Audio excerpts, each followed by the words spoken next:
میں گھر سے نکل کر روڈ پر چلا جا رہا تھا کہ ایک بابے نے زمین سے چھوٹی سی ٹہنی لی اور فرش پر رگڑ کر بولا، لو میں تمہیں انسان کو بندہ بنانے کا نسخہ بتاتا ہوں۔ اپنی خواہشوں کو کبھی اپنے قدموں سے آگے نہ نکلنے دو۔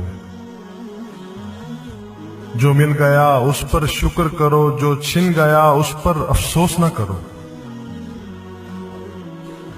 جو مانگ لے اس کو دے دو، جو بھول جائے اسے بھول جاؤ۔ دنیا میں بے سامان آئے تھے، بے سامان واپس جاؤ گے، سامان جمع نہ کرو۔ ہجوم سے پرہیز کرو، تنہائی کو ساتھی بناؤ۔ جسے خدا ڈھیل دے رہا ہو اس کا کبھی احتساب نہ کرو۔ بلا ضرورت سچ فساد ہوتا ہے، کوئی پوچھے تو سچ بولو، نہ پوچھے تو چپ رہو۔ لوگ لذت ہوتے ہیں اور دنیا کے تمام لذتوں کا انجام برا ہوتا ہے۔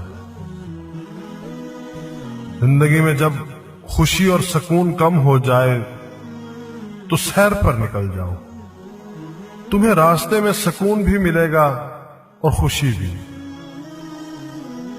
دینے میں خوشی ہے، وصول کرنے میں غم۔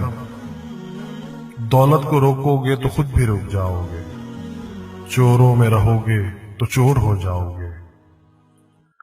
اللہ راضی رہے گا تو جگ راضی رہے گا، وہ ناراض ہوگا تو نعمتوں سے خوشبو اڑ جائے گی۔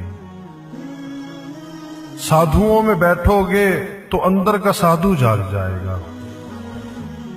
تم جب عزیزوں، رشتہ داروں، اولاد اور دوستوں سے چڑنے لگو تو جان لو اللہ تم سے ناراض ہے، اور تم جب اپنے دل میں دشمنوں کے لیے رحم محسوس کرنے لگو تو سمجھ لو تمہارا خالق تم سے راضی ہے۔ ہجرت کرنے والا کبھی گھاٹے میں نہیں رہتا۔ بابے نے ایک لمبی سانس لی، اس نے میری چھتری کھولی، میرے سر پر رکھی اور فرمایا، جاؤ تم پر رحمتوں کی یہ چھڑی آخری سانس تک رہے گی۔ بس ایک چیز کا دھیان رکھنا، کسی کو خود نہ چھوڑنا، دوسرے کو فیصلے کا موقع دینا۔ یہ اللہ کی سنت ہے۔ اللہ کبھی اپنی مخلوق کو تنہا نہیں چھوڑتا، مخلوق اللہ کو چھوڑتی ہے۔ اور دھیان رکھنا، جو جا رہا ہو اسے جانے دینا، مگر جو واپس آ رہا ہو اس پر کبھی اپنا دروازہ بند نہ کرنا۔ یہ بھی اللہ کی عادت ہے۔